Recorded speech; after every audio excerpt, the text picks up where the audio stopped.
Sur YouTube tout de suite Alors, c'est pas du direct du tout. et on Je vous filme très tranquillement et je vous le soumets si vous le souhaitez. Vous me donnez votre feu vert ou pas et je le mets sur la chaîne YouTube actuelle. D'accord. D'accord. Bon, ben écoutez, on va démarrer tout doucement, ça va faire venir les autres. Donc, bienvenue à toutes et à tous. Parce que là, ça enregistre déjà. Ah oui, là, ça enregistre. C'est le petit bouton rouge là, il a appuyé. Donc, écoutez, avant de donner la parole à nos deux conférenciers, que je remercie vraiment très chaleureusement d'être là. Enfin, comme ça, en cette période de l'année, tout est un peu compliqué. Et je sais ce que ça représente d'avoir fait l'effort de préparer un topo, d'être là aujourd'hui en temps et en heure. Et je vous remercie vraiment très chaleureusement de cela. Dire que j'ai reçu toute l'après-midi des demandes de liens Zoom justement direct. Et moi, je dois vous dire, alors c'est une opinion qui est modestement la mienne et que je défends bec et ongle, c'est-à-dire que j'en ai tellement marre des Zooms depuis 2 ans et demi et du distanciel que ici, dans ce petit territoire que je gouverne, je romps délibérément avec le distanciel et je trouve une voie médiane en invitant tout le monde en présentiel, et vraiment je vous remercie tous d'avoir fait l'effort de partager ce moment incarné avec nous. Et puis pour ceux qui ne sont pas là aujourd'hui, eh bien dans une semaine, quand vous aurez vu la vidéo et que vous l'aurez validée si c'est le cas, eh bien je le mettrai sur la chaîne YouTube et donc tout le monde pourra accéder dans la communauté à votre exposé et à sa richesse. C'est vraiment un choix que je fais. J'en ai vraiment marre du distanciel et j'ai une dent particulière contre le mixte. C'est-à-dire que quand c'est en Zoom maintenant un cours ou un séminaire, bon, je m'y fais, j'ai pris mes marques. Au début, je me prenais les pieds dans le tapis, maintenant j'ai pris mes marques. Mais alors s'il y a un truc que je continue de dénoncer et de ne pas apprécier, c'est le mixte, parce que je crois vraiment décidément que c'est pas le même cadrage, c'est pas le même cadre, puisque nous avons nous cette formidable notion de cadre, c'est pas le même cadre d'être comme nous sommes là dans une unité de lieu et d'action corps sexué présent et d'être en distanciel. Et avoir l'ambition, un peu mégalo à mon avis, de faire simultanément du présentiel et du distanciel. Bon, alors s'il y a deux professionnels dans la pièce avec une petite régie, parce qu'il faut une régie, je veux bien croire que ça soit possible, on a fait quelques colloques comme ça, mais quand c'est bricolé et que c'est moi qui me retrouve à tourner l'ordinateur, moi je trouve ça vraiment pénible à faire, et donc voilà mon point de vue. Alors écoutez, je vais vous donner juste quelques petites nouvelles, comme à l'accoutumée. Et puis peut-être, comme on n'est pas nombreux et que je vois avec plaisir les têtes nouvelles, on va faire une courte présentation pour que nos conférenciers Nathalie Passe-Mustoliru et Christian Arias puissent vraiment savoir à qui ils s'adressent. Et voilà. Alors la première annonce, c'est pas une bonne nouvelle, c'est que le mercredi 15 juin, qui devait être la dernière séance du premier chapitre, eh bien, elle n'aura pas lieu parce que Diane de Bailly, que j'ai eu au téléphone il y a quelques jours, n'est pas tout à fait au mieux de sa forme et elle annule donc son engagement pour le 15 juin. Et par contre, elle prémédite, et je suis bien d'accord avec ça, que ça soit décalé d'un an et qu'elle revienne plutôt aux alentours de juin, disait-elle, donc juin 23, pour accoucher au temps du Covid, même si ça sera un peu du réchauffé à l'époque, mais finalement, si on prend... Hein, va savoir, oui, va savoir. Bon, et puis en tout cas, si on prend l'intitulé qu'ont choisi Nathalie et Christian, Place du Père en temps de crise, le terme de crise, qui est vraiment un des concepts à l'épicentre de notre chère périnatalité, eh bien, les crises, elles existent et elles existeront de tout temps. Donc de toute façon, je crois que Diane restera, c'est ce qu'on se disait au téléphone l'autre jour, dans cette perspective de venir nous raconter qu'est-ce qu'une psychologue en maternité fait avec les crises, petites, grandes, tragiques ou pas, au quotidien de sa pratique. Voilà. Ça, c'était pour la mauvaise nouvelle. Alors maintenant, des nouvelles plus classiques. Alors, je ne vois pas là spécialement d'étudiants qui sont concernés, mais je le dis quand même, parce que je suis un militant opiniâtre de cette APEP. Donc, l'APEP, c'est quoi? C'est une association de formation à la psychothérapie psychanalytique. Donc, le refrain habituel consiste à dire, quand on est psychologue clinicien formé dans une excellente université comme la nôtre, on a son diplôme, on peut visser sa plaque de psychologue, mais on ne sait fichtrement pas négocier une psychothérapie et c'est vrai que l'université n'apprend pas aux étudiants psychologues à faire de la psychothérapie. Donc cet enseignement que nous faisons avec Alain Braconnier et toute une bande de cliniciens sympathiques, là, vraiment remporte un assez grand succès d'année en année. Et je vous fais passer le flyer, je m'excuse, je n'en ai qu'un, mais si ça vous intéresse, vous pouvez prendre les coordonnées. Nous sommes hébergés par l'ASN 13, donc il y a une page de l'ASN 13 qui donne le détail. C'est une formation sur 2 ans et c'est un groupe que moi j'affectionne vraiment beaucoup parce que ce sont des jeunes psychologues et des jeunes psychiatres qui se tartinent, permettez-moi l'expression, les files actives de consultants dans leur CMP, dans leur hôpital du jour, et qui ont quelquefois, dans le meilleur des cas, des séminaires de supervision, de reprise clinique dans leur institution, mais très souvent rien du tout, et en tout cas rien de consistant pour la formation technique, j'insiste sur ce terme, technique de la formation à la technique psychothérapeutique, parce que c'est ça ce sur quoi nous mettons l'accent dans cette formation. Nous sommes vraiment très centrés sur les aspects techniques de la psychothérapie chez le jeune adulte, l'adulte, et les expériences montrent que les collègues qui sont venus en voulant se former à ce qu'il en est chez l'adolescent, voire chez l'enfant, ont aussi trouvé leur compte, même si ce n'est pas la cible privilégiée. Voilà, donc je vous fais passer ce flyer. Ensuite, je vous fais passer un autre flyer sur, mais là par contre j'en ai un peu plus, vous pouvez en prendre si ça vous intéresse. C'est une publicité pour un colloque qui aura lieu le vendredi 10 juin et qui va alors là être tout sur Zoom.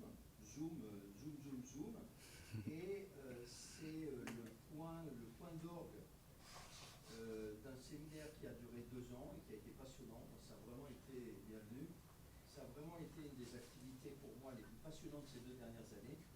Nous avons reçu 2 ans d'affilée, une fois par mois, des pédagogues, des psychothérapeutes, psychologues et psychiatres et psychanalystes.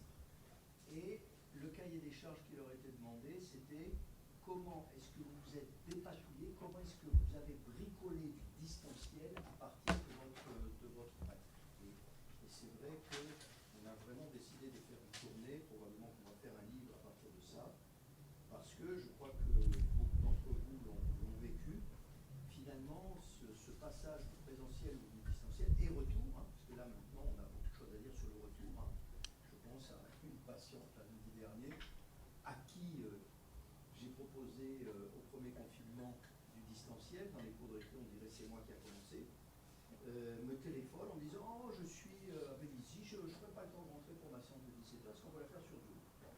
Et bon, on ne va pas parler de ça maintenant, c'est pas le dossier du soir, mais je trouve que là aussi techniquement, enfin, ça veut dire en rentrant dans le détail, en disant simplement qu'est-ce qu'on dit et qu'est-ce qu'on fait, c'est tout à fait passionnant. Voilà. Donc si ça vous intéresse, vous êtes les bienvenus, il n'y a rien à payer, il y a juste à être disponible et à se mettre sur ce lien Zoom dont vous avez déjà les coordonnées. C'est un peu pénible à recopier parce que c'est un peu du charabia Zoom, donc c'est parfaitement gratuit et vous êtes les bienvenus. Bon. Alors maintenant, un mot sur la Fondation Mustela. Je ne vois pas de doctorants à l'horizon, mais il y a des doctorants potentiels virtuels dans cette pièce, donc ça les intéresse. Donc pourquoi j'en parle ce soir? Eh bien parce que, une fois n'est pas coutume, alors que ça fait des années et des années que je demande à des doctorants ou à des jeunes chercheurs du laboratoire de tenter d'obtenir de l'argent de la Fondation Mustela, ben, enfin le jour de la victoire est arrivé et Charlène Guéguen, elle est là, elle a touché le jackpot avec une recherche qui est tout à fait passionnante. C'est une recherche-action sur les grossesses adolescentes dans la région parisienne. L'état des lieux est assez sinistre. Il y a un manque de place extrêmement cruel pour ces jeunes femmes, en particulier quand il y a comme souvent une addition de facteurs de risque psychosociaux et santé mentale. Et Charlène Guéguen a réussi à obtenir de l'argent de la part de la Fondation Mustela et aussi de l'ONPE. Donc voilà, donc là vous avez, si ça vous intéresse, vous pouvez prendre l'adresse du site internet. J'ai vérifié ce matin, leur site internet est plutôt bien fait. Et si vous êtes à la recherche de financement, eh bien vous pouvez le faire. Vous pouvez le faire, ça c'est assez original par rapport à beaucoup d'autres fondations. Vous pouvez le faire en tant que doctorant, mais vous pouvez le faire aussi en tant que post-doctorant. Ça a été le cas de Charlène Guéguen, qui en tant que post-doctorante a réussi à obtenir de l'argent. Et vous pouvez le faire, et ça c'est beaucoup plus rare, en tant qu'institution. C'est-à-dire que si dans votre service de pédiatrie, n'importe quel service hospitalier, de pédopsychiatrie, ou dans votre institution, vous avez un projet qui a un rapport avec la petite enfance et la périnatalité, vous pouvez concourir au financement de Mustela. Et ça, à ma connaissance, je ne connais pas d'autres fondations qui financent comme ça annuellement, parce que ça commence tous les ans, des projets. Alors, ce peut être conduit par des sages-femmes, par des puéricultrices, ou bien par des psychologues, psychiatres, et même il y a aussi une bourse spécifique pour les psychomotriciennes que j'avais oublié, ce qui aurait été voilà, je vous fais tourner ce document, voilà, et comme ça me permet de faire le virage avec votre accueil, Nathalie et Christian.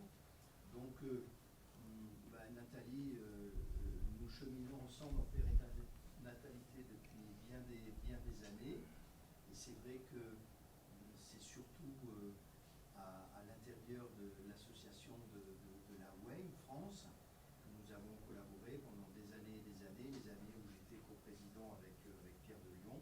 Tu t'es occupé des publications, tu as beaucoup œuvré. Et c'est vrai que ce sont des années, je ne vais pas sombrer dans la nostalgie, mais c'était des années assez fastes. Et c'est vrai que bon, le point d'orgue pour moi, ça a été de partager avec toi, mais aussi avec Micheline Blasi, qui est là aussi ce soir, avec Odile Tagawa, Nathalie Gouage, Nathalie Gouage, certains d'entre vous la connaissent, Odile Tagawa, elle est marseillaise, elle vient moins souvent, mais nous avons donc réalisé une première édition, puis une deuxième édition de ce manuel de psychologie clinique de la périnatalité. Et c'est vrai que bon, c'est pour moi une étape importante. J'ai eu les chiffres encore récemment, ça se vend bien. Et la deuxième édition a bien démarré. Donc, alléluia. Dans le monde cruel de l'édition, le monde de l'édition est sacrément en crise actuellement. Ils sont à la recherche de voies alternatives, qui commencent à trouver d'ailleurs.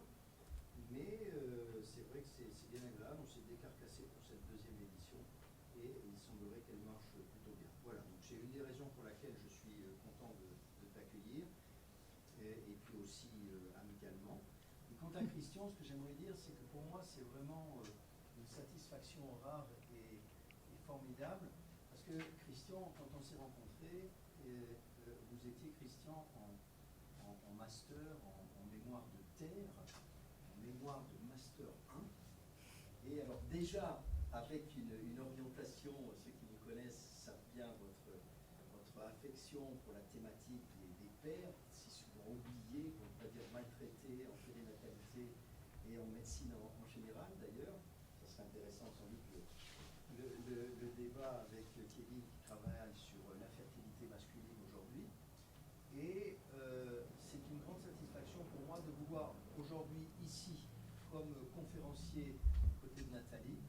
que c'est vraiment ça qui motive la vocation de venir à l'université. C'est-à-dire, pour moi, la plus grande satisfaction, c'est de voir des anciens étudiants qui ont cheminé, qui ont trouvé du boulot et qui s'épanouissent dans une carrière professionnelle dans la clinique de la périnatalité et qui plus est, qui continuent de faire de la recherche, des communications, etc. Donc c'est pour moi une grande satisfaction, Christian, que vous soyez là ce soir. Merci. Et c'est vrai que je crois que vous avez un certain nombre d'alliés là dans la pièce qui peuvent attester du fait que, oui, vous êtes un praticien de grande qualité, avec des qualités humaines de base et aussi des qualités professionnelles bien en convergence. Et c'est vrai qu'ici, dans ce premier chapitre, on aime beaucoup la convergence entre les qualités humaines et les qualités scientifiques, les qualités cliniques. Voilà, donc on en a reparlé, vous connaissez la règle du jeu. On se félicite d'avoir, dans ce monde trépidant où tout va à 300 à l'heure, on a un peu de temps. Donc vous avez, après que chacun se soit présenté, vous avez 1h, 1h30. Et ensuite, on a à peu près un quart d'heure pour discuter. Le point critique, c'est que le service de sécurité en bas n'a pas d'humour et on risque de voir débarquer sur le coup de 19h25, 19h30, en deux Malabar, un peu l'air ronchon, qui disent mais il faut s'arrêter, c'est fini. Bon, parce que le service de sécurité, il est payé tant jusqu'à 19h30 et il y a un autre prix après 19h30 et la directrice nous fait jurer, promettre sur la tête de nos mères qu'on ne dépassera pas 19h30 dans les activités, parce que sinon on va ruiner la République et l'Institut psychologique. Voilà. Donc à 19h25, vous me verrez commencer un peu à être agité et on sera tous solidaires les uns des autres et on décantera vite fait pour qu'à 35, il n'y ait plus personne ici. Voilà. Et vous avez du temps et on va prendre notre temps pour justement se présenter. Marion, qui es-tu?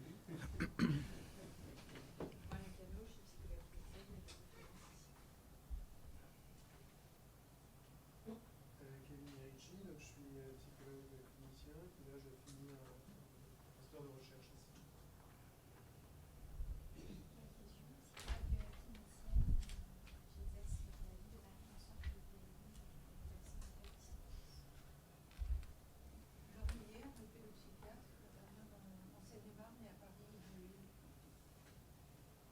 Julia Navarre, je suis psychanalyste et à la maternité. Nathalie, psychologue aussi à la maternité. Moi, de LLM, je suis psychologue à la maternité Saint-Denis. Je suis gynécologue. Tu t'en tires bien. Ça s'appelle minimum syndical. Quand même. Voilà, je suis psychologue clinicienne et je vais commencer un doctorat à la rentrée avec Monsieur Missonnier et Marcela Berger en périnate.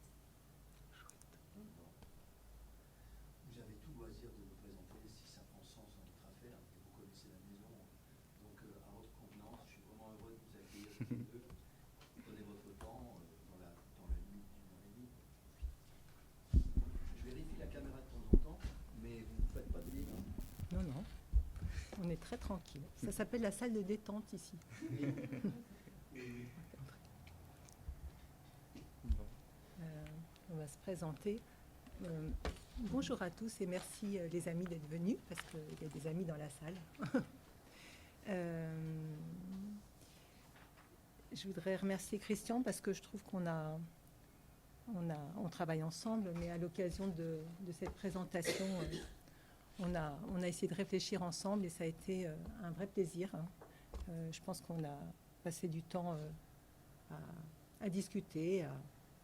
Il y a même eu des moments plutôt très chouettes. Ouais, on a un peu Autour de souffert, mais c'était chouette. Voilà. Donc, Christian est psychologue, je suis pédopsychiatre et on travaille ensemble à Créteil dans le service universitaire de psychiatrie de l'enfant et de l'adolescent du professeur Balette. Voilà.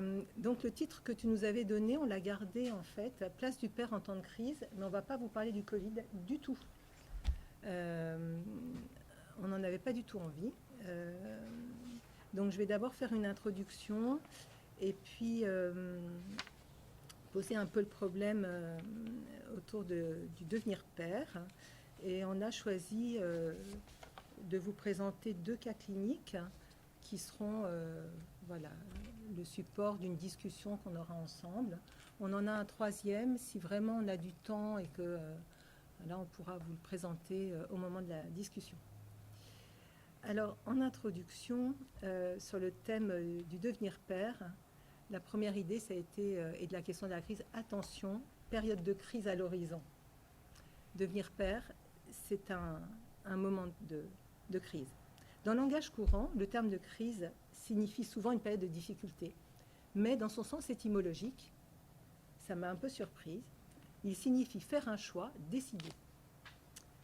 Serait-ce un choix, qu'il soit conscient ou inconscient, d'entrer dans ce processus du devenir père, un choix de s'y engager en tant que personne pour pouvoir dire « je suis le père » ou pas.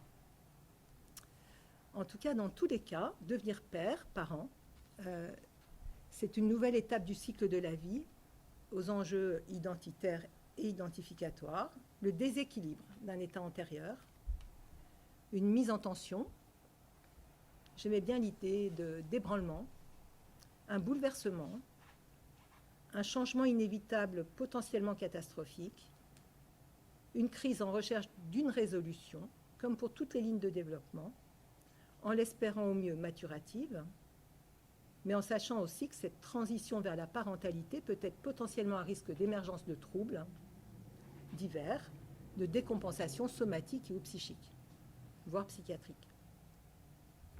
C'est une étape source de questionnement, de doute, d'incertitude, de crainte, mais aussi d'espoir de changement. Dans notre expérience, lorsque les hommes présentent des troubles face à ce processus de devenir père, en général, ils ne consultent pas ou peu spontanément pour cette raison. Alors, on a essayé de réfléchir à pourquoi ils ne consultent pas. Et la première idée qui nous est venue, c'est que peut-être que les hommes n'associent pas spontanément leur souffrance aux événements en lien avec la grossesse de leur compagne, de la naissance ou de l'arrivée d'un bébé, de ce devenir père. Mais pour nous aussi, les professionnels, peut-être que nous aussi, nous ne faisons pas ce lien. Qui demande à un père, lorsqu'il ne va pas bien, qu'il présente des troubles, si sa femme est enceinte, si elle vient d'accoucher ou s'il vient de devenir père? Je pense que c'est une question qui est régulièrement absente des entretiens lorsqu'un père ne va pas bien, lorsqu'un homme ne va pas bien. On est tous les 2 psys en maternité. Voilà, Christian est à la maternité des Bleuets. Et moi, mon activité se partage entre le fait d'être pédopsychiatre de liaison à la maternité de l'hôpital intercommunal de Créteil, et je suis aussi responsable d'une unité de psychiatrie périnatale qu'on n'appelle pas comme ça autrement, comme ça, mais je vous dirai. En tout cas, en tant que psy de maternité tous les 2, nous sommes témoins sur le terrain de tous ces bouleversements et des effets de cette crise, non seulement pour chacun des 2 partenaires, c'est-à-dire le père, on va parler du père aujourd'hui, mais aussi de la mère, mais aussi pour la nature de leurs relations et de leurs liens. Donc chacun individuellement, mais aussi dans leurs relations. Comment ne pas penser l'impact de cette crise du devenir père ou mère devant l'augmentation nette des épisodes de violence conjugale pendant la grossesse et dans les premiers temps de l'arrivée d'un bébé, alors que, ce qu'on entend, avant tout allait bien? Comment comprendre ces pères qui partent à l'annonce de la grossesse, alors qu'ils semblaient dire qu'ils étaient en attente d'une paternité ou que la naissance allait les rendre heureux? Je prends le temps de me présenter. Bon, du coup, je travaille à la maternité des Bleuets et à l'unité de périnatalité parents-bébés avec Nathalie. Donc, posons un petit regard social. Sur le plan sociologique, la structure des familles change. Le modèle traditionnel d'un pariage entre 2 adultes de sexes différents est détrôné par celui des parents non mariés, qui n'hésitent plus, lorsque le couple ne va plus, à se séparer. Avec toutes les questions sur la garde alternée, qui a mis de nombreux pères, souvent seuls face à leur enfant, ou à toutes les combinaisons de couples de même sexe. L'enfant n'est plus aujourd'hui le ciment du couple, comme du couple parental. Les nouveaux pères ont fait leur apparition. Des pères représentés comme maternants, prêts à s'occuper du bébé, au plus près de ses besoins primaires, de donner le bain, de donner le biberon, revendiquant une relation plus corporelle, dans le pot à pot. Des nouveaux pères donc, mais également des nouvelles mères, qui s'investissent dans leur travail et pour certaines, pour qui l'idée de performance, de réussite et d'investissement compétitif sont devenues des dimensions dorénavant enviables, convoitées et valorisées, avec le challenge que peut représenter le partage des responsabilités. Ce devenir père s'inscrit au sein du couple, le couple parental et le couple conjugal. C'est un processus qui va réactiver la façon dont un homme s'est construit en tant qu'individu dans ses liens parentaux et familiaux et dans leur histoire transgénérationnelle. On est au cœur des conflits pré-oedipiens et oedipiens qui ont organisé sa façon d'être au monde, dans la différence des sexes et des générations. À cette crise de la paternité vient se superposer d'autres crises. Celle de la femme, également engagée dans le processus de devenir mère, celle de la conjugalité, comme celle de la parentalité. La nature des liens entre les deux membres du couple change. Il y a nécessité de faire de la place pour l'arrivée du bébé, dans ce passage de 2 à 3. Le couple parental, nous le pensons comme un espace de rencontre de plusieurs psychés en abîme, tels des poupées gigognes. Il est courant d'observer une forme d'emboîtement des processus psychiques à l'œuvre dans l'accès à la parentalité.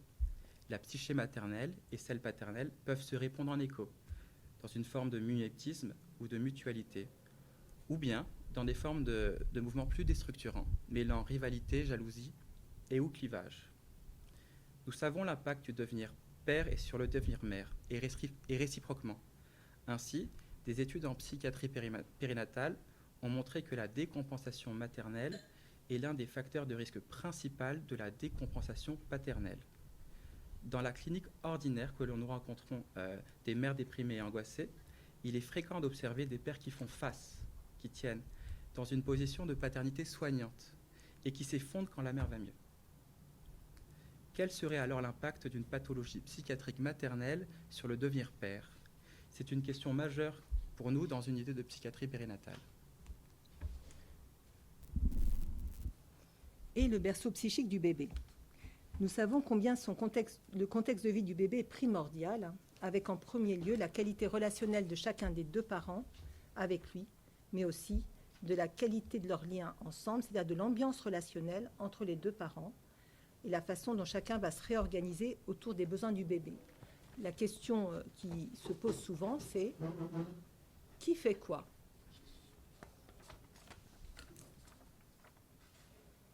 Et on voulait souligner aussi que les études montrent que face à une mère déprimée, les troubles du bébé ne sont pas du tout inéluctables et dépendent de la possibilité d'un relais relationnel suffisamment bon, en premier lieu par le père. Ceci pour souligner que dans notre démarche de psy périnatale, le bébé, tout comme le père et la mère, sont pensés d'emblée dans le système d'interaction plurielle père-mère-bébé. Alors, on voulait vous parler du cadre de notre réflexion, puisque nous avons une clinique commune, Christian et moi, en liaison en maternité, dans l'anténatal et autour de la naissance. Et puis nous travaillons ensemble, donc dans l'unité de périnatalité parents-bébés du CHIC, c'est le centre hospitalier intercommunal de Créteil, donc l'ICHIC. Et cette unité s'appelle l'UPP bébé, mais pour la suite de l'exposé, on parlera seulement de l'UPP. Ça va.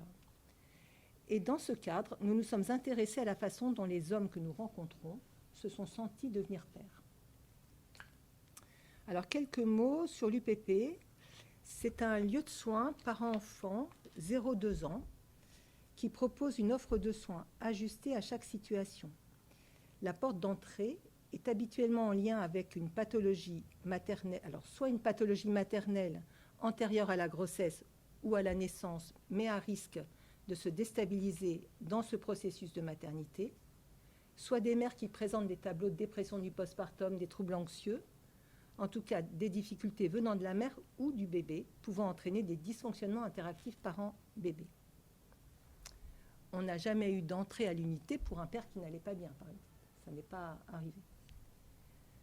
Notre histoire, c'est important de situer aussi l'histoire de notre unité, parce que notre histoire, c'est d'être issue de la transformation d'une unité mère-bébé temps plein, qui pouvait recevoir 4 dyades, mère-bébé, où étaient donc admises pendant des mois des mères présentant des troubles psychiatriques dans le postpartum avec leur bébé. Elle était la première unité en France d'unité mère-bébé temps plein, donc à Créteil. Les hommes y étaient le plus souvent satellitaires, reçus lors des consultations médicales et perçus comme des aidants, des appuis, des soutiens, à leur femme et à leur bébé. Dans cette nouvelle unité, l'UPP-BB, alors c'est important parce que au niveau du choix du nom de l'unité, aujourd'hui on parle d'unité de psychiatrie périnatale et nous avons souhaité l'appeler unité de périnatalité parent-bébé, c'est-à-dire d'inscrire le parent dans l'unité. Et nous avons d'emblée inscrit donc la présence des pères dans notre identité, parent-bébé, et non, comme ça l'était auparavant, mère-bébé, de façon à d'emblée penser le bébé avec ses deux parents, quel que soit leur sexe, même si jusque-là, on est resté dans un schéma très traditionnel d'un homme et d'une femme. Mais on pourrait imaginer d'autres configurations parentales prochainement. Les pères participent aux consultations. Ils peuvent être reçus seuls. Ils peuvent participer aux séances individuelles autour du bébé avec des médiations diverses.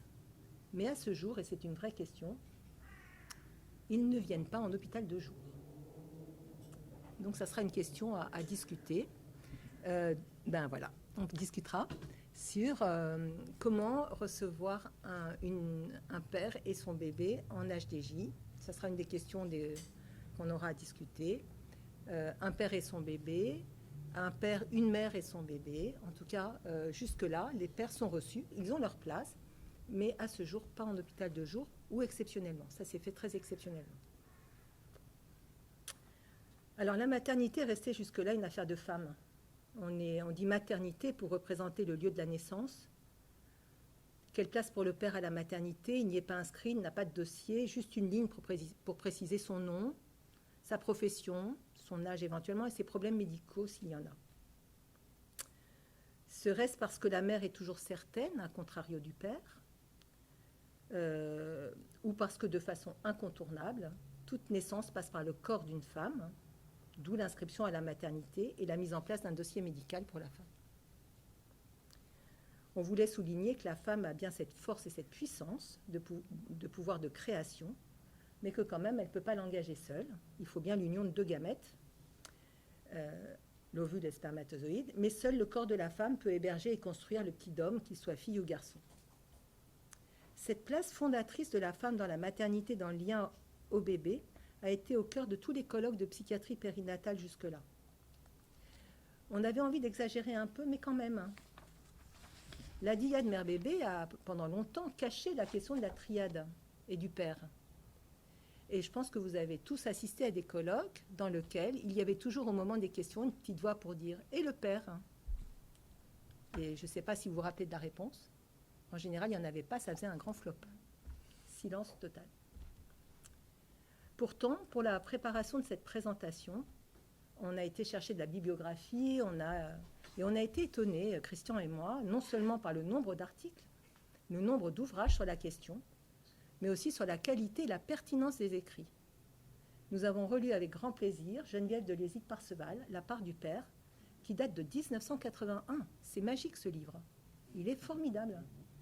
Et franchement, tout y était.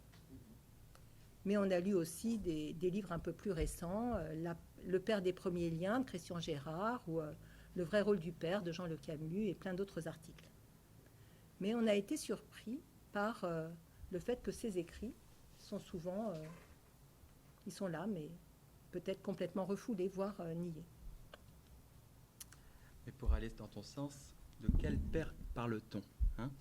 Le père biologique, le géniteur, le père légal de la reconnaissance juridique, le père symbolique tiers dans la relation mère-bébé, protecteur face à la symbiose, le père primaire, le père des premiers liens, le père de famille, typiquement le pater familias, le père désigné par les règles de l'alliance d'un homme et d'une femme, le père qui ouvre le bébé au monde, qui facilite les explorations, le père conjoint de la femme, amant et amoureux, le père de la mère, le père du père, le grand-père. Bon. Quelle est donc notre démarche? Nous avons voulu rencontrer ces hommes et les entendre nous raconter leur histoire de devenant pères. Nous voulions nous interroger sur ce qu'ils vivent et sur la place que nous leur faisons ou que nous devrions leur faire. Nous souhaitions approfondir notre réflexion théorique sur les questions de l'articulation du maternel et du paternel, du féminin et du masculin, dans toutes ses composantes de ressemblance, mais c'est aussi de différence, d'altérité, voire d'étrangeté. Le père pourrait-il être amené à faire comme la mère dans les soins maternants versus paternants? Quelle fonction serait celle d'un père dont la femme laisse la place de mère vacante du fait de ses troubles? Qu'est-ce qui différencierait une mère d'un père? Regardez le lapsus, c'est pas mal. Hein, Ben voilà, il fallait. non, j'ai pas fait exprès. Serait-il substituable? Regardez, c'est pas mal. Hein. Et le bébé, quelles seraient les spécificités de sa relation avec l'un et avec l'autre? Dans cette réflexion, nous nous situons dans les premiers liens parent-bébé, bien en amont de la question du père de la psychanalyse, du père symbolique, de la loi et de l'intériorisation de la fonction de tiers. Les pères dont nous allons vous parler ont les mains dans les couches, ils sont investis dans le quotidien, soutenant les premières triangulations. C'est le père dit primaire, préoedipien. Nous voulions aussi questionner la représentation tellement fréquente de ne penser le père que comme un rival, un potentiel agresseur, un lâcheur, un pag. Un homme pag parti à l'annonce de la grossesse. Un homme qui va voir ailleurs pendant la grossesse de sa femme pour le penser du coup dans ses bouleversements internes. Alors un petit mot de la méthodologie, c'est-à-dire de la façon dont on a avancé sur cette réflexion. Donc notre travail se résume pour le moment à 3 pairs, donc c'est encore très peu, mais c'est un début, c'est une ouverture, c'est un questionnement pour nous dans notre unité. 3 pairs qui ont été ou qui sont encore suivis dans notre unité et qui ont été rencontrés dès le temps de la grossesse. Donc nous leur avons proposé d'explorer avec eux, lors d'un entretien unique d'environ 2 heures, la façon dont ils se sont sentis devenir pères. Cet entretien s'est fait à distance de la naissance. Il donne à la fois une représentation de leur paternité actuelle dans le présent de la relation à leur enfant et de l'après-coup d'une reconstruction dans le récit de leur parcours depuis la naissance. D'où manifestement des mécanismes de refoulement, voire de déni des étapes traversées. Nous sommes partis de leur récit qui témoigne de l'interprétation de leur réalité psychique. Nous avons souhaité nous appuyer sur 2 outils. Alors, un premier outil qui est l'entretien semi-structuré multiregistre, dont je vais vous dire un petit mot. En première partie d'entretien avec ses pairs. Puis, nous avons construit un entretien avec des questions semi-ouvertes, plus précises, et qui, avec des questions plus ciblées, avec la volonté d'aborder le devenir père selon une logique chronologique et de quelques thématiques de la grossesse à la naissance jusqu'à aujourd'hui. Par exemple, leur désir d'enfant, la rencontre parentale, le vécu de la grossesse, leur présence pendant la grossesse, comment ils ont pensé l'accouchement, le retour à la maison, la rencontre avec notre unité. L'entretien est assez long, les questions sont assez fournies, mais voilà, sur des questions beaucoup plus précises. Mais la première partie de l'entretien, on l'a souhaitée un peu différente, c'est-à-dire que nous avons proposé à ces pairs qui venaient en sachant la thématique de la recherche, c'est-à-dire leur devenir père, cet entretien semi-structuré qui est issu de la clinique psychanalytique et qui a été élaboré et autorisé par le docteur Serge Stoleru, qui a construit un outil destiné à comprendre en profondeur la psychopathologie du sujet en étudiant dans un espace de narrativité différents registres du fonctionnement mental. Le registre des sentiments, des émotions, le registre des craintes et des appréhensions, le registre des désirs et des envies, le registre des souvenirs et le registre des associations d'idées. Ces registres offrent une grande liberté au sujet de s'exprimer sans que le thérapeute induise quelque élément de contenu. Le thérapeute invite le patient à porter attention à son monde interne et à engager un travail réflexif. La consigne est la même que pour la cure. Il s'agit de dire ce qu'il vient à l'esprit, à l'instant de l'entretien, tel que cela se présente, sans y mettre de censure, même si cela peut paraître étrange, difficile à dire. Le thérapeute soutient l'échange par des relances et des demandes d'explicitation. Je vous donnerai toutes les références si vous le souhaitez.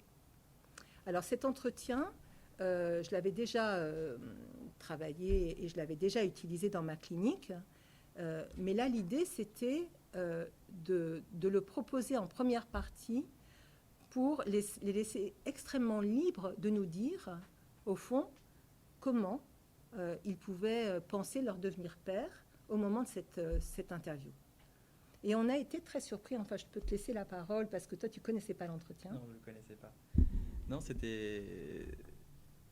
Il y a beaucoup de choses qui sortent en fait, très spontanément, très librement, très ouvertement et qui ont fait beaucoup écho en fait à ce qu'on a cherché à rencontrer aussi à travers nos questions un peu plus précises. Dans la chronologie, je trouvais que les deux se faisaient beaucoup écho en fait, alors qu'il est beaucoup moins directif que les questions. Pas du tout. Voilà, c'était très intéressant. En fait, on a été surpris par le fait que lors de cet entretien, presque tout était déjà dit. Et je connais ces pères depuis longtemps, et on a découvert aussi des souvenirs. On a été très surpris par la force que ça pouvait apporter au travail. Alors quand même, une remarque importante pour la suite de notre propos. Nous avons interrogé ces pairs alors même que nous sommes et étions inscrits dans le lien thérapeutique avec eux depuis le début. Ça, c'est très important parce qu'en fait, dans le cas d'une recherche, on a une certaine neutralité, ce qui n'est pas le cas du tout ici. Hein, nous les avons accompagnés dès le temps de la maternité, pour ma part, dès le temps de la maternité, et toi, dans le cadre de l'unité. Et nous avons noté le décalage entre leur récit et la réalité dont nous avons été les témoins dans leur parcours. Parce que nous avions cette perspective-là. Donc, on voulait juste vous transmettre que ce décalage souligne bien la part de la reconstruction du vécu et de l'interprétation que chacun s'en fait. C'est une narration et une reconstruction, un vécu, l'histoire que chacun se raconte, et c'est de cette histoire-là dont on va vous parler. Et ça a été une vraie découverte pour nous, que si on avait dû nous raconter leur histoire, on ne l'aurait pas raconté forcément de la même façon. Voilà, donc on va vous parler de deux pères, en fait. Le premier père nous a beaucoup aidé à affiner notre questionnaire. Et on a choisi de vous présenter deux pères qui ont une problématique à la fois commune et différente, celle de ce qu'on a appelé une paternité différée. Les enfants aujourd'hui ont 2 ans et 3 ans. Le premier père était dans une dynamique très différente. Son bébé n'a que 6 mois aujourd'hui et il nous paraissait encore tôt pour le présenter, mais peut-être voilà, tout à l'heure si on en a le temps. Alors, au moment de l'entretien, donc les noms ont été changés évidemment. On va essayer de ne pas se tromper. C'est un challenge. Donc, Monsieur Paco est maintenant séparé de la mère de son enfant, Alexis, qui a 3 ans. La mère présente une personnalité borderline avec d'intenses fluctuations thymiques, une histoire infantile de carence et de maltraitance en intrafamilial. Elle n'est pas du tout dégagée de son histoire lorsque nous la rencontrons. Monsieur Pierre, lui, s'est récemment séparé de madame dans un moment de grave conflit conjugal et de décompensation maternelle. La maman est diagnostiquée également comme ayant des troubles thymiques et l'enfant Gabriel a presque 2 ans. Ce sont 2 enfants qui ont été désirés par ses parents. C'est moi qui continue ? Oui. Alors, Monsieur Paco, on a appelé ça, on a donné en titre une paternité différée, un homme devenu père en 2 temps, sans la mère, mais avec elle. On va essayer de vous expliquer pourquoi on l'a appelé comme ça. Alors, pour Monsieur Paco, il y a eu un premier temps. Il a reconnu son fils Alexis et il s'inscrit dans le rôle d'un père traditionnel avec une répartition très nette des rôles entre la mère et le père, à l'ancienne, comme ses propres parents. Un père n'est pas une mère. La femme s'occupe des enfants, car, dit-il, elle ne travaille pas. L'homme va travailler, et ça n'est pas à lui de s'en occuper, même si madame est fatiguée. Puis un deuxième temps, sa femme sera hospitalisée en psychiatrie, et il va se retrouver seul face au bébé, avec la question de savoir qui va s'en occuper. Dans ce moment de crise, il s'engage à s'occuper du bébé, avec l'appui de sa propre mère, la grand-mère paternelle, mais aussi seul pendant la période du confinement. Nous avions de notre côté évoqué un possible placement, puisque jusque-là, vous avez entendu que Il ne s'en était jamais occupé. Mais il a réagi très vivement à l'idée du placement. Il a dit qu'il était là. Il se retrouve dans un tête-à-tête avec son fils, par nécessité. Et nous assisterons à la façon dont cet homme va développer ses compétences et devenir père au fil des semaines. Alors, il a à peu près 6 mois. Voilà. Donc, je vais vous parler du contexte. Ensuite, Christian vous parlera de la façon dont il s'est senti devenir père.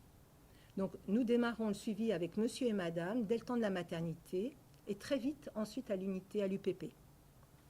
Madame y sera reçue en hôpital de jour avec Alexis. Monsieur venait en consultation et assistait aux séances de psychomotricité avec son bébé, en tout cas pas toujours. Quelques mots du contexte de cette famille. Monsieur vit seul, près de la maison de ses parents, dont il est proche, quand il rencontre madame chez des amis. Il cherche une aventure. Il n'y a pas de projet officiel de famille. Madame vit chez sa mère. Elle a une vie amoureuse et professionnelle instable. Les liens ne tiennent pas. Elle change régulièrement de compagnon et de travail. La grossesse arrive rapidement, mais elle fait une fausse couche précoce. Et à ce moment-là, ça les amène à penser que quand même, ils ont l'âge maintenant d'avoir un bébé et de devenir parents. La deuxième grossesse est désirée. Ils ne vivent pas ensemble, ils ne se connaissent pas vraiment. Madame viendra s'installer chez monsieur en fin de grossesse. Dès le temps de la grossesse, madame montre d'importants troubles thymiques. Elle passe par des moments d'agitation anxieuse, voire d'hyperexcitation, puis par des moments d'abattement, et elle semble dépassée, alors même qu'elle s'est engagée dans cette maternité très désirée. Elle est extrêmement angoissée et envahie par la résurgence de son histoire infantile faite de carences, de maltraitance, vécue dans l'intrafamilial. Monsieur est face à l'étrangeté de madame, dont il ne comprend pas les réactions qu'il redoute. Et cela d'autant plus que madame refuse de lui parler de son vécu d'enfance. Il reste à distance, comme s'il n'était pas concerné pendant les premiers mois. Il redoute les réactions de madame, il en est même effrayé. La violence surgit entre eux, verbale et psychologique essentiellement, jusqu'à l'effondrement de madame, qui sera donc hospitalisée en psychiatrie. À son retour au domicile, lorsqu'elle sort de l'hospitalisation, lors d'un nouvel épisode de crise conjugale particulièrement violent avec cette fois de la violence physique, ils se sépareront. Dans cette séparation conjugale, ils sauront tous les deux maintenir leur relation parentale pour le bien de leur fils, et madame fait appel à monsieur quand elle en a besoin. Monsieur répond toujours, présent, et aujourd'hui c'est essentiellement lui qui s'occupe d'Alexis. Quand s'est-il senti devenir père ? Il répond quand il s'est retrouvé seul avec l'enfant. Alexis a 6 mois. Il fait référence d'une part à l'hospitalisation de madame en psychiatrie et d'autre part à la période qui a suivi leur séparation. C'est donc dans la crise et dans la séparation de couple qu'il se sent devenir père. Il nous parle d'emblée lors de l'entretien de la dimension de valorisation narcissique de sa paternité. Nous sommes touchés par le plaisir et la fierté qu'il nous transmet quand il nous parle d'avoir réussi à devenir père. Il a assuré 24 heures sur 24, mais aussi la fierté pour son fils, qu'il dit qu'il va très bien. Fier de nous raconter également ses initiatives pour l'emmener jouer dans un parc où il serait bien et en sécurité. Le premier souvenir qu'il raconte avec fierté sont les premiers pas de son fils, les premiers pas comme signe de verticalité, de sortie des tout premiers temps du bébé. Il a maintenant un enfant inscrit dans une dynamique de mouvement et un être debout dans toute sa dimension phallique. Le souvenir qu'il associe juste après est fondateur pour notre thématique. C'est une première crise. Alexis est hospitalisé en pédiatrie. Et lors de cette hospitalisation, la mère va s'autoriser à lâcher et montrer son épuisement et sa désorganisation. C'est à ce moment-là qu'elle sera hospitalisée en psychiatrie. Monsieur assiste à l'état de malaise de sa femme, qui n'arrive même plus à donner un biberon. Il est face à son fils et doit s'y mettre. Il ne sait pas comment faire, mais il raconte qu'une infirmière lui a dit « Ne vous inquiétez pas, vous allez y arriver ». Il dit qu'il s'est senti encouragé, reconnu dans son rôle de père, que cette infirmière lui a donné confiance. Autorisé par une femme à devenir père, comme une mère dirait à son enfant « Tu peux y arriver, je crois en toi ». Au fil de ce parcours, nous voyons se déployer une préoccupation paternelle à la hauteur de l'attachement qui s'est créé entre lui et son fils. Il a peur qu'il ne mange pas assez, peur qu'il se réveille la nuit, peur du Covid, qu'il tombe malade. Dans les premiers moments où il se retrouve seul avec Alexis, il différencie son rôle dans les soins de base, les biberons, les couches, qu'il dit qu'il faisait machinalement, on pourrait dire de manière opératoire, avec son rôle de père dans l'actuel, où il trouve qu'il joue beaucoup avec son enfant, qu'il rigole beaucoup et qu'il prend beaucoup de plaisir avec lui. Alors ce père nous a beaucoup étonnés parce que lorsqu'il est venu participer à cet entretien, alors que nous ne l'avions pas vu depuis un certain temps, puisque le suivi était terminé à l'UPP, il est venu parce qu'il avait, il nous a dit « j'ai un combat ». Le combat d'un homme devenu père. Donc, il est venu pour faire reconnaître que les hommes ne sont pas ce que la société leur donne comme image. Celle, dans les conflits, d'une personne agressive et violente, alors que l'image de la femme est toujours vue comme une victime à protéger. Il voudrait que les mentalités changent, c'est-à-dire de toujours penser que c'est la mère qui est le dessus, qui est crue, contre le père. Il justifie ce propos par le fait que lors des séparations, les enfants sont toujours remis à la mère en niant l'importance du père ou en dépréciant sa place. Je ne sais pas si vous imaginez ce père qui était à distance de son bébé pendant les premiers mois et qui vient nous raconter ça aujourd'hui, qu'il est manifestement devenu père. Il y aurait une hiérarchie des rôles dans la parentalité où les femmes seraient supérieures aux hommes. Il veut qu'on accorde plus de place aux papas, si ça les intéresse, dit-il, et les mettre en confiance, les considérer, leur apprendre à s'occuper de leur enfant directement sans passer par la maman, et dès le temps de la maternité. Je pense que si à la maternité, on lui avait proposé de lui apprendre à s'occuper du bébé, je pense que là, ça n'aurait... Hein ? Il aurait dit non. Il aurait dit non. Il serait parti. Comment aurais-je pu penser, pendant la grossesse, que cet homme-là mène ce type de combat ? Celui de faire reconnaître la valeur des hommes auprès de leur bébé et leur demande d'être reconnus et accompagnés comme les mères le sont. Cet homme s'est transformé devant nous. Il a, avec son enfant, éprouvé le fait de devenir père, et cela a transformé l'image qu'il avait intériorisée jusque-là de ce qu'était un homme face à la maternité. Il ne nie pas l'importance de la mère, et il est extrêmement respectueux aujourd'hui du lien mère-enfant, mais il insiste sur l'importance pour l'enfant d'avoir ses deux parents. Il reprend, pour expliquer cela, les statistiques de la délinquance, en nous expliquant que ce serait lié à l'absence des pères. Il voudrait donc changer la croyance que les mères seraient toujours meilleures que les pères. Les pères sont capables, nous dit-il. Et les mères ont besoin d'eux. Aujourd'hui, il est un père heureux. Il raconte d'ailleurs le moment où l'enfant court vers lui, quand il va le chercher à la crèche en disant « Papa !» On a eu beaucoup de plaisir à le revoir parce qu'il avait un réel bonheur à nous raconter tout ça. L'enfant l'a fait devenir père. Il veut même s'améliorer. Il se pose des questions pour qu'il évolue bien. Et aujourd'hui, Alexis est sa priorité. Il maintient une bonne relation d'entraide avec madame et il garde des propos très bienveillants à son égard. Quand on s'intéresse à son histoire, on voit qu'il passe de fils de son père à père de son fils. Il est agréablement surpris du plaisir de voir son propre père dans une belle relation avec Alexis et de voir son enfant heureux de retrouver son grand-père, alors que c'est pourtant plus la grand-mère qui s'occupe d'Alexis. Quel souvenir a-t-il du lien à son père ? Il évoque les moments où son père venait assister à ses matchs de foot, se montrant engagé à chaque sortie sportive. Il est touché de ce souvenir et il dévoile combien il ne s'est jamais senti à la hauteur de ce qu'il pensait être l'attente de ses parents envers lui. Il se dévalorise sans cesse et ne pensait pas pouvoir un jour rendre ses parents fiers de lui. Aujourd'hui, il pense que son père est fier de lui, du père qu'il est devenu, et de l'avoir fait grand-père. C'est une très grande fierté. Monsieur a donné à son fils un prénom qui rappelle celui de son père. L'enfant s'inscrit bien dans sa lignée paternelle. À ce propos, la transmission est une thématique qui lui est chère. Concernant son désir d'enfant, monsieur l'associe sur l'importance qu'il y ait une suite et que tout ne meure pas après lui. Tout, c'est les choses de mes grands-parents et de mes arrière-grands-parents. Il dit « On ne fait pas des enfants pour ça, mais il se reprend. La question de l'appartenance familiale émerge pour monsieur. Alexis s'inscrit dans la filiation de son histoire, et il l'affilie à ses parents et à ses grands-parents.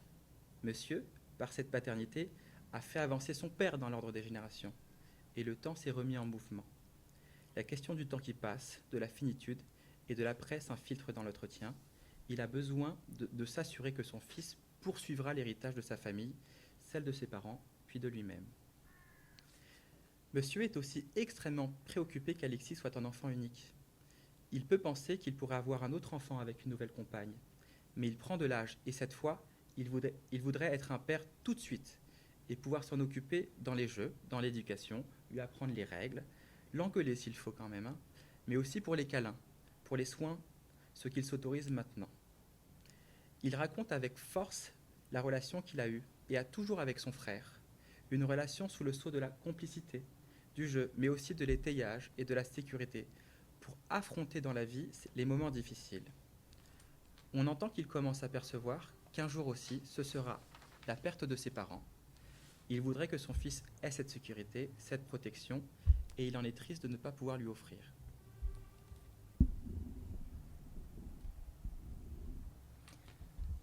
Alors, parmi les questions que nous avons posées, nous les avons interrogés sur la place qu'il s'était senti avoir dans notre unité et lorsque la maman était suivie en HDJ avec leur bébé. Et lorsqu'on lui a demandé quelle place il avait eue, il me regarde, il me dit « mais aucune ». C'était pour la maman. Alors quand même, il perçoit un peu la rudesse de sa réponse. Il réfléchit. Et puis là, il me dit « mais je vous ai appelé plusieurs fois quand je me sentais angoissée ». Et effectivement, il avait à plusieurs reprises appelé et nous avions eu des longs échanges téléphoniques à sa demande, chaque fois qu'il n'arrivait pas à trouver de solution et qu'il se sentait envahi d'angoisse. Alors, dans l'ESM, il y a une restitution de l'entretien, c'est quelque chose qui est vraiment essentiel. Et là, au cours de tout cet entretien que nous avons fait avec M. Paco, à la fin, nous avons fait une sorte de restitution, un petit peu de ce qui s'était dit jusque-là. Et nous avons terminé cet entretien, cette interview, sur la fierté qui avait été le premier sentiment que monsieur avait énoncé dans l'ESM. Lorsqu'on pose la question, quelles émotions, quels sentiments vous ressentez en ce moment, le premier sentiment qui était apparu, c'était la fierté. La fierté d'avoir réussi à devenir père, la fierté de cette relation qu'il a construite avec son fils, la fierté qu'il a de son enfant, la fierté d'avoir donné un petit enfant à ses parents qui sont maintenant fiers de lui. Quelle évolution! Alors, juste pour lui laisser un peu la parole, parce qu'il voulait qu'on insiste. Il faut mettre les pères en confiance, changer les mentalités. Quand un père veut et qu'on l'en empêche, c'est pas normal. Un père, c'est hyper important. Donc, il revendique une place pour le père bien différenciée de celle de la mère. Il ne faudrait quand même pas qu'il reconnaisse la part du féminin en lui, celle qu'il a développée dans le lien à son fils. Il est un homme. Alexis l'a fait devenir père. Concernant les troubles psy de madame, il en avait été effrayé et confronté de façon quasi traumatique à l'étrangeté de sa compagne, à l'incompréhension de ses troubles, à son effondrement. Pourtant, et vous verrez dans le cas clinique suivant que ça n'a rien à voir, lui, il différencie le fait d'être une femme malade et le fait d'être une mère, et à chaque étape de leur trajectoire parentale commune, il préservera sa place pour elle et pour Alexis. Il ne l'a pas laissé tomber, il ne l'a pas critiqué, il a maintenu les visites d'Alexis auprès de sa mère quand elle était hospitalisée, dans l'intérêt de son fils, mais aussi de madame. Sa devise, ça pourrait être père et mère, peuvent être différents, mais tous les deux ont la même valeur pour le bébé, sans hiérarchie. Alors, je ne sais pas si vous voulez qu'on discute un peu déjà de ce cas ou si on continue. C'est comme vous souhaitez.